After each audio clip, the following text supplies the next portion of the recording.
tell me that I'm never gonna make it. They want me to do something that can make sense. They hate when I keep dreaming I'll be famous, but I don't give a fuck, I'ma keep chasing.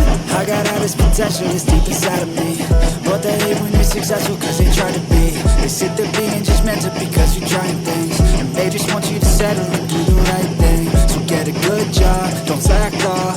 Wake up every morning, make a good impression on your boss.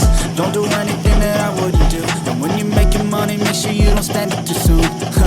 Fuck that, I'll do what I wanna do. I got a different path from everyone, and that includes you. Who are you to tell me how to live life? In these times it feels like nobody's right, yeah. So I'ma figure out what else we succeed, and then invest all of my time into that and proceed.